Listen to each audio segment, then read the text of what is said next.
Hola, hola. Volvimos, gente. Hola, ¿cómo estás? Espero que estés muy bien. Yo estoy muy contento de que puedas estar aquí. Déjame decirte, en los próximos minutos te voy a explicar si de verdad tiene sentido o no el nacimiento de Jesús. No te vayas. No te vayas. No le des clic. Espérate ahí un minuto, unos minuticos nada más y te voy a explicar si realmente tiene sentido el nacimiento de Jesús. Y por supuesto, comparte con otros. Perspectiva de la fe.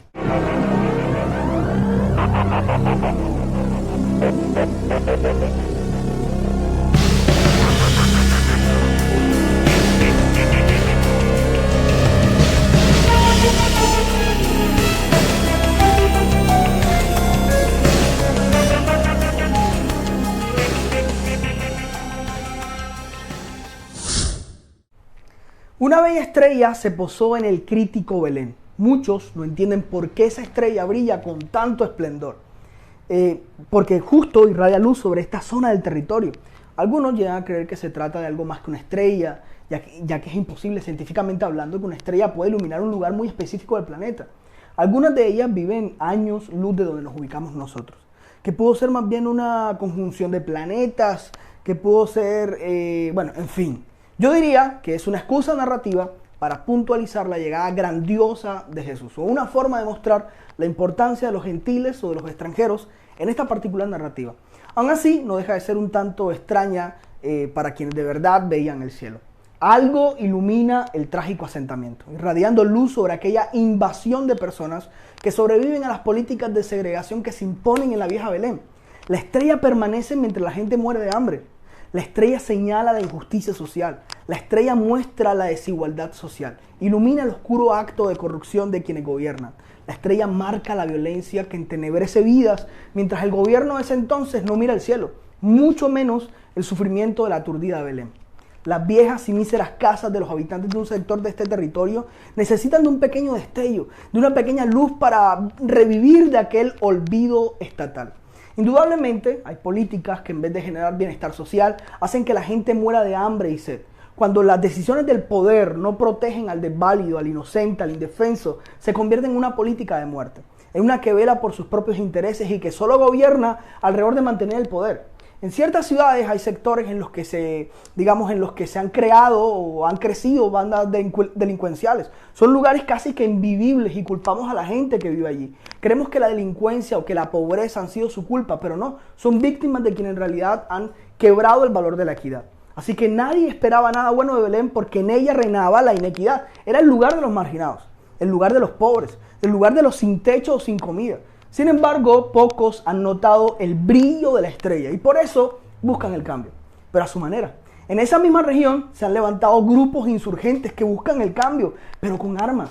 No soportan vivir las injusticias y las afrentas a las que son sometidos gracias al poder religioso y político imperante. Así que vivir en Belén es vivir rodeado de violencia. Es tener que elegir entre ser sometido o rebelarse a los sometedores en grupos al margen de la ley.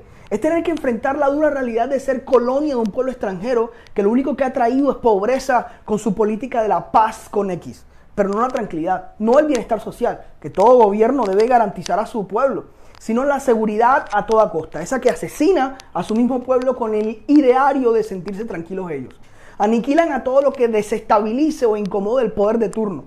Desaparecen a cualquiera mostrando resultados, con la justificación de que la mano dura, político-militar, o la militarización de los territorios es con el fin de darle seguridad a la gente de bien, como si los otros o las otras fueran gente de mal por ser pobres, como si la pobreza fuera por sí misma un crimen. Esos han sido los detonantes que han llevado a los más débiles a sobrevivir o a huir, ¿sí? Unos miran la estrella, la ignoran incrédulos, callan con miedo o simplemente entienden el sentido de esta, pero prefieren ser indiferentes ante ella, ya que las estrellas para los judíos tenían un significado simbólico que no podían sencillamente olvidar. Por ejemplo, vemos el texto de Números 24:17.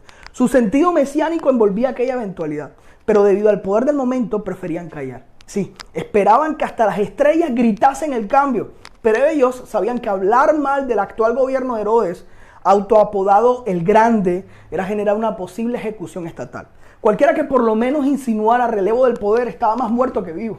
Otros no buscaban cambios por la comodidad que experimentaban al estar cerca de Herodes. El hombre del poder daba cierta seguridad, pues el Grande estaba completamente rendido al Imperio Romano.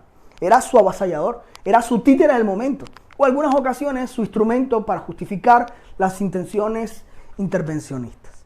Mientras unos desesperados jóvenes migrantes son deportados a su tierra originaria y aún en su tierra van de aquí para allá buscando un lugar de refugio para pasar la noche, justo en donde ha sido iluminado, pues las decisiones de quienes creen que cada persona debe quedarse en su lugar de origen, que las fronteras están cerradas para algunos, sobre todo si son pobres, han hecho marginar y morir a tantos que salen como han hecho morir en la conformidad del sistema a otros que se quedan. Es el caso de José y María, un joven adulto y una adolescente embarazada, deportados a su lugar de origen y que en este viven las penurias de la patria. El hambre, el cansancio y la agonía los dirigen buscando estación. Un imperio con decisiones discriminantes decide contar la expansión de su control territorial, pues algunos censos terminan con expresiones xenófobas.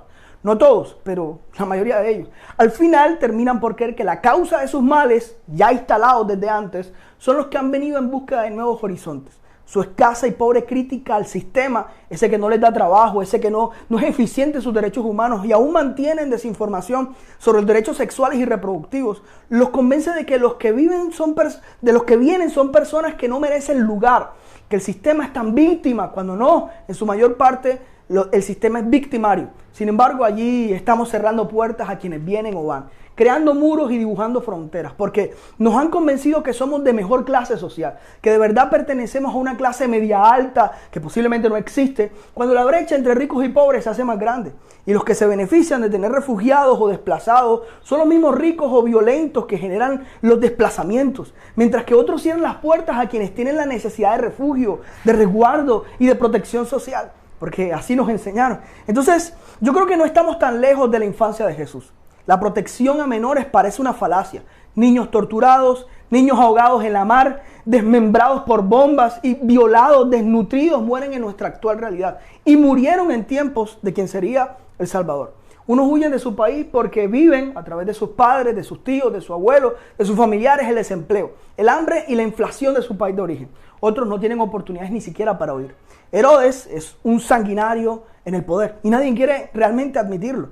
La indiferencia, la codicia y el egoísmo asesina personas, mata inocentes, destruye las buenas intenciones de algunos que confían en quienes dicen gobernar para el pueblo. Por gobernadores como Herodes, que se mantienen en el poder para alimentar sus propios intereses, es que muchos mueren en total desconocimiento. Y la infancia, ¿sí? La infancia es la más afectada. Los niños son víctimas reales. La política herodiana en algún momento fue pieza clave hacia la liberación judía.